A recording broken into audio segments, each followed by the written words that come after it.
आज आपण बघणार आहोत हॉटेलमध्ये मिळतात तसेच परफेक्ट सुटसुटीत आणि चटपटीत असेच व्हेज हक्का नूडल्सची रेसिपी। चला तर मग आता आपण रेसिपीला सुरुवात करूया। सर्वात आधी मी एका कढईमध्ये 6 कप पाणी घेत आहे। पाणी चांगलं उकळले की त्यामध्ये आता 1 चमचा मीठ, 1 चमचा तेल आणि 280 ग्रॅम हक्का नूडल्स टाकत आहे।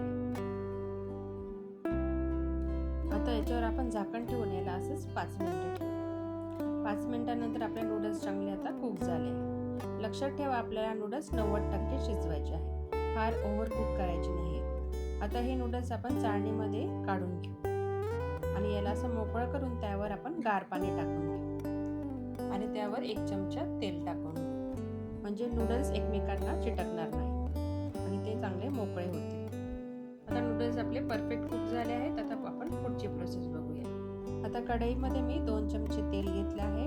तेल चांगलं कडकडीत गरम झाले की त्यामध्ये 1 चमचा बारीक चिरलेला लसूण, 1 चमचा बारीक चिरलेला अद्रक, 2 बारीक चिरलेल्या हिरव्या मिरची, 1 बारीक चिरलेला कांदा हे टाकून आपण चांगलं परतून घेऊ। आता यामध्ये 1 अर्ध बारीक चिरलेलं उभं गाजर, 1 बारीक उभी चिरलेली शिमला मिर्च, 1 कप उभा बारीक चिरलेला कोबी, अर्धा कप बारीक चिरलेली कांद्याची पात आणि 1 चमचा मीठ टाकून आपण या भाज्या चांगल्या परतून घेऊ। लक्षात ठेवा आपल्याला भाज्या परतताना हाय फ्लेमवरच परतायच्या आहेत आणि ह्या भाज्या फार ओव्हर कुक करायच्या नाही, त्याचा क्रंचीनेस त्याच्यामध्ये राहायला पाहिजे, तरच नूडल्स छान लागतात।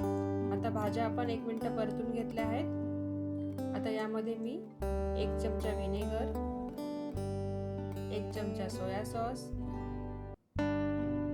1 चमचा रेड चिली सॉस, 1 चमचा ग्रीन चिली सॉस, 2 चमचे टोमॅटो केचप हे सर्व टाकल्यानंतर याला छान आता आपण परतून घेऊ। आता हे सॉस आणि भाज्या छान परतून झाल्या आहेत। आता यामध्ये आपण उकडलेले नूडल्स टाकून घेऊ। आता हे नूडल्स आपण वर खाली करत छान यामध्ये मिक्स करून घेऊ। बघा मिक्स झाल्यानंतर काय सुंदर दिसत आहेत नूडल्स। आता सगळ्यात शेवटी मी यामध्ये 1 चमचा व्हाईट पेपर पावडर टाकत आहे आणि हे सर्व आता व्यवस्थित मिक्स करून घेऊ। तुम्ही इथं ब्लॅक पेपर पावडर टाकली तरी चालेल।